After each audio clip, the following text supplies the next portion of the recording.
seeds and sunflowers.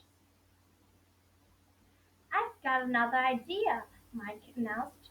He was sitting at the kitchen table, cracking the shells of sunflower seeds between his molars, spitting them out, then eat the seeds.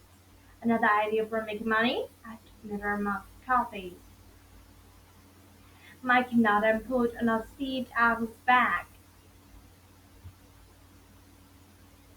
Since the end of second grade, Mike had been trying to pull another sufficient funds to buy a super, super spy kit.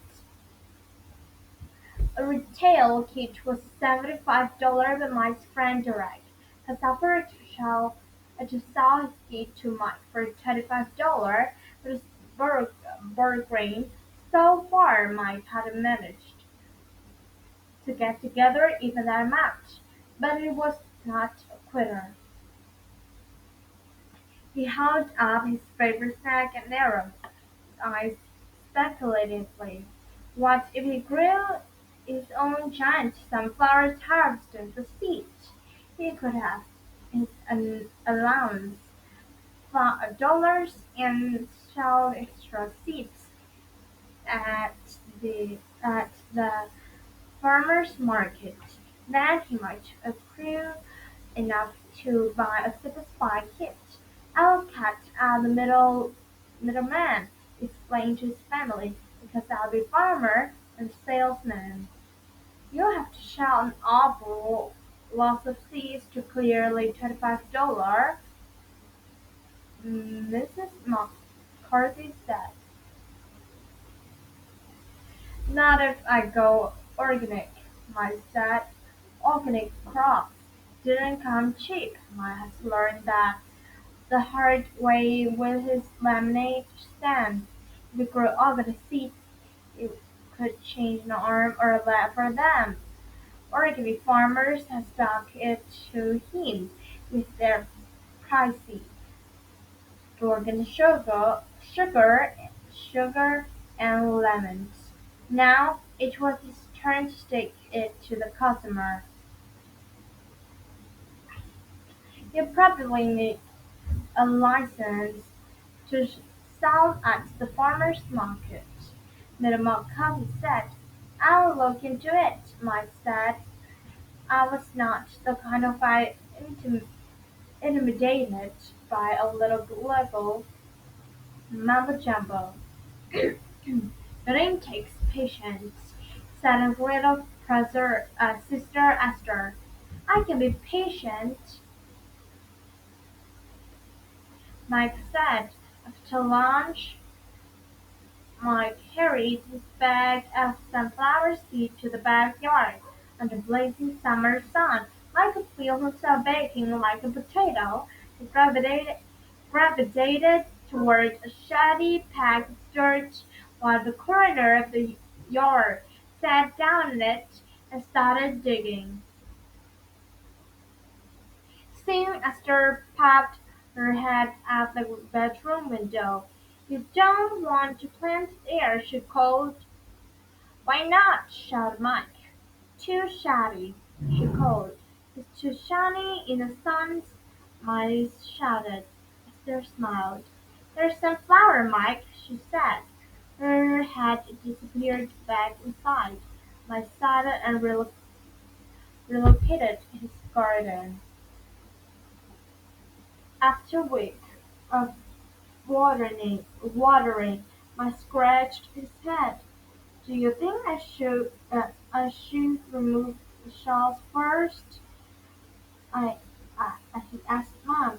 "I don't think so," Miss, Mrs. McCarthy said, just out of curiosity. "Where did you get your seeds?" "You got them from me," Mike said at the grocery store.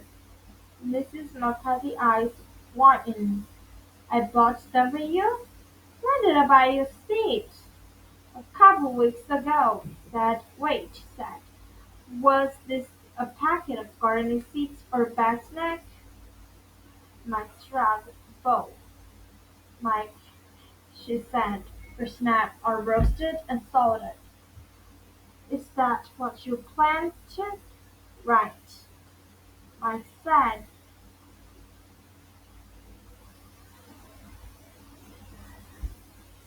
Roasted, salted, and organic. Yes, it's not sad, but not alive. Seeds are alive? Mike asked. Gardening seeds are alive, she said. The seeds you eat aren't. What are you saying? Demanded Mike. My snack is dead. In manner of speaking, said Mrs. McCarthy. Mike frowned.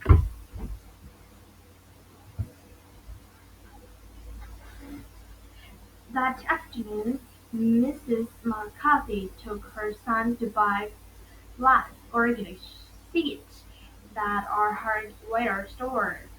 At the hardware store, she planted them after dinner as huge clouds massed in the western sky.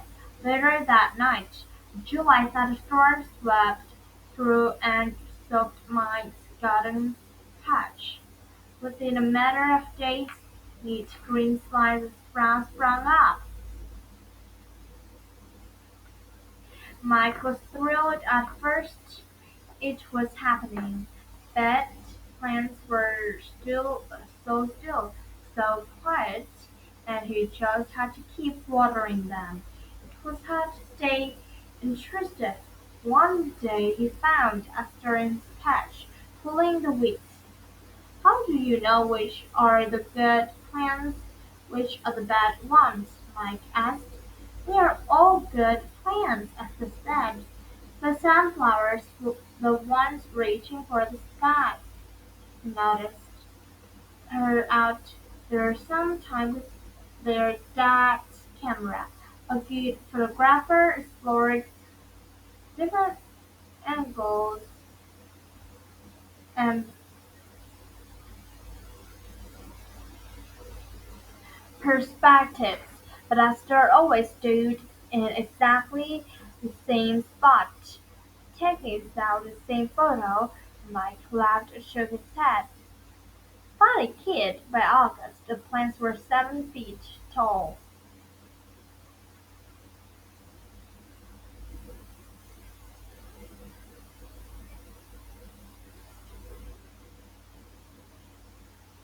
When they bloomed, Esther snapped another photo. Look how their faces follow the sun, she said. In September, those faces had filled with seeds. I rubbed his hand. Almost there, he said. The next time I glanced out the window, though, I spied a little brown bird perched on the stem of one of his flowers. Mike watched in uh, horror as the bird reached up and stole a seed. Another bird landed, then another eating his crops. It was sparrow conspiracy. Mike ran outside shouting, startled birds lifted up and flew away. A little laugh issued from above. Mike looked to find his sister swing her legs from maple branch. Maple branch. Maple. "What are you doing?" Mike asked. "Watching," Esther said. Mike told his friend Derek about the birds getting investment. Mike complained. "Sick.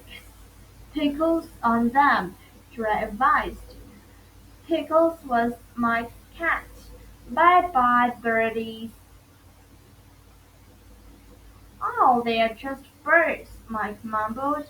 He wasn't really thinking about the birds, though. He was thinking about Esther up in the tree watching the birds.